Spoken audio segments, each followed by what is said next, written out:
Bé, doncs res, com que ja estem tots i totes, comencem el ple extraordinari d'avui 26 d'octubre. En els següents punts de dia, el primer, aprovació de l'actualització de les retribucions dels òrgans de govern. Partit Popular. Sí, votamos que sí. Compromís. Nosaltres, en aquest cas, s'anem a abstindre. Sí, no? Si voleu que expliquem el per què. ¿Quién es el primer punto? Es que yo no sé. Espera. És aprovació de retribucions òrgans de govern. No, perdona. Calla, no. No, directament. És que no t'estaves mirant això. Vale. Estàvem en l'altre directament. No, això sí, això ve. Sí, no, això bé, votem a favor. Partit Socialista. Nosaltres també creiem que la pujada que estan produint-se ara dels preus i tot, crec que es queda molt desfasat el sou.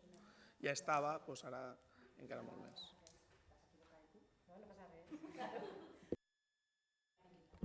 I per unanimitat s'aprova. La vaig a ficar, que després... Unanimitat, sí. I passem al següent punt, que és l'expedient de modificació de crèdits 17-2022. Partit Popular. Nosotros nos vamos a abstener en este punto. Vale. Compromís. Ara sí, nosaltres anem a abstindre també.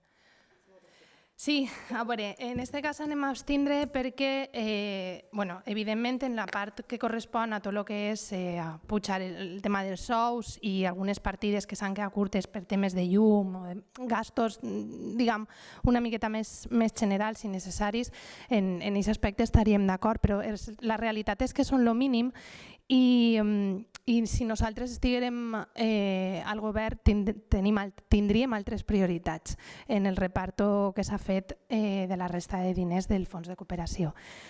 Com és el cas, per exemple, de l'arbre de Nadal. Mentre nosaltres estiguérem en el govern, optàrem per un arbre de Nadal que se feia col·laborant en l'escola, un arbre que per a nosaltres, a part de que econòmicament no suposava ninguna gran despesa, tenia un valor molt important.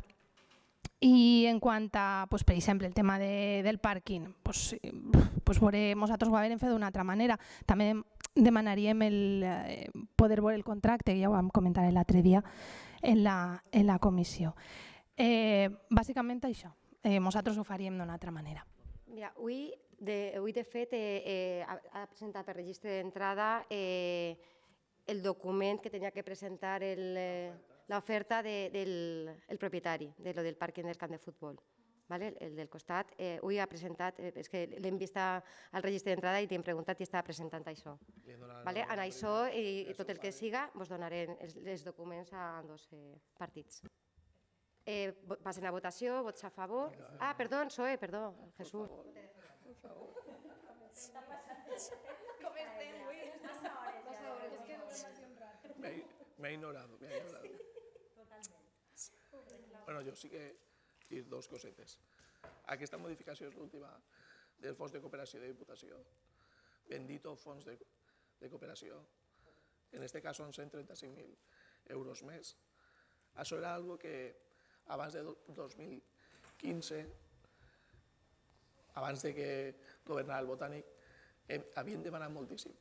Inclús en aquest ple s'havia votat moltíssimes vegades per a que es creara un fons d'aquest tipus. No creguem que siga la panacea ni a lo que aspirem, però creguem que és molt important i és el punt de partida que feia falta. Aspirem a que hi hagi una financiació autonòmica adequada i que després vingui la financiació local, que tampoc és l'adequada.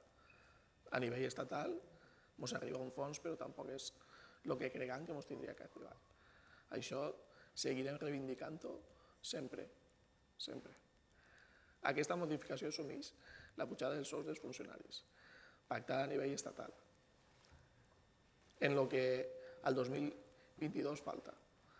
Algunes partides de llum s'han quedat curtes, donada la pujada del preu, no del consum, així com algunes partides de manteniment i conservació que els preus s'han quedat desfasats o s'ha decidit fer alguna actuació més important, com són en vies públiques, instal·lacions esportives, enllumenat, senyalització viària i altres instal·lacions.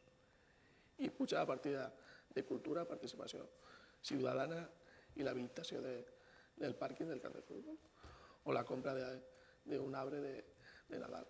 Creguem adequades, per tant votarem a favor. Perfecte, passem a votació. Vots a favor? 5. Abstencions? Perfecte. Amb això donem per conclòs este plenari extraordinari. Moltíssimes gràcies a tots i totes.